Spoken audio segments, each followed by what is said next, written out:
Welcome to Japan Free Vlogger! Dito pag-uusapan natin ang lahat tungkol sa love, relationships, intimacy, at couple problems, pati na rin ang mga tips kung paano mapapanatili ang matatag at masayang pagsasama. Kung naghahanap ka ng inspirasyon at payo para sa mas magandang relasyon, nasa tamang channel ka. Mga kaibigan, isa sa mga madalas na napag-uusapan sa mga barkadahan ay ang laki ng pipino ng lalaki. Minsan biruan, minsan seryosohan, at kadalasan may kasamang tanong na, normal ba ako? Ano ba talaga ang standard? Kaya ngayon, sisilipin natin ang tunay na datos tungkol dito kasama na ang Pilipinas. Isang gabi, nag-inuman ang apat na magkaibigan. Habang masaya silang nagkukuwentuhan, napunta ang usapan sa pinag-usapang paksa ng kalalakihan. Sabi ni Pedro, alam nyo ba, sabi sa internet, average daw worldwide ay 5 inches lang. Kaya hindi na dapat ikahiya. Sumabat si Juan? Sa Pilipinas daw mga 4.3 hanggang 4.5 inches lang ang average kapag erect. Ibig sabihin pasok pa rin ako. Buti pa kayo, sa Korea daw mga 3.8 to 4 inches lang, mas maliit. Kaya dapat proud pa rin tayo. At syempre nagbuli si Jose. Pero grabe sa Africa lalo na sa Congo umaabot ng 7 inches or higit pa, nakaka-intimidate.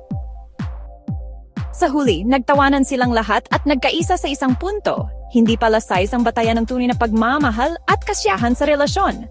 Ayon sa medical research mula sa British Journal of Urology International, ang global average size ni Manoy kapag erect ay nasa 13.112 cm o halos 5.16 inches.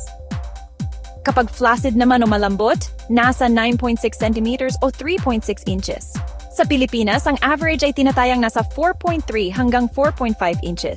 Sa Korea at Thailand, halos kapareho rin o mas mababa ng kaunti. Kaya kitang-kita natin na iba-iba ang sukat depende sa bansa. Pero lahat ito ay normal na variation. Ngayon, balik tayo sa usapan ng magkakaibigan. Ang kanilang tawanan ay nagpapakita na kahit may pagkakaiba-iba sa laki, ang mahalaga ay kung paano mo tinatrato ang partner mo. Ako mismo naniniwala na hindi ang sukat ang nagdala ng tunay na intimacy, kundi ang emosyonal na koneksyon, tiwala, at pagmamahal. Mga kaibigan, isipin natin ito. Kung size lang ang basehan ng relasyon, bakit napakaraming mag-asawa at couples ang masaya kahit hindi pasok sa stereotype?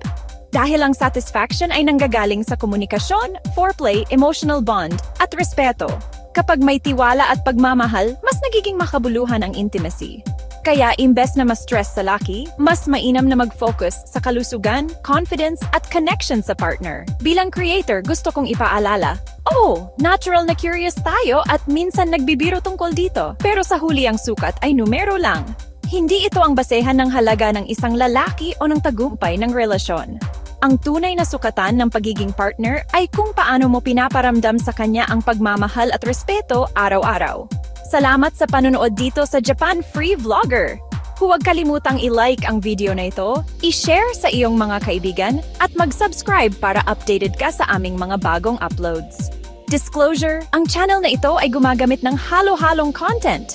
May mga videos na fully AI generated, kung saan ang script, narration, visuals, at editing ay gawa ng artificial intelligence. At mayroon ding mga videos na ako mismo ang nakaharap sa camera gamit ang aking tunay na boses at imahe.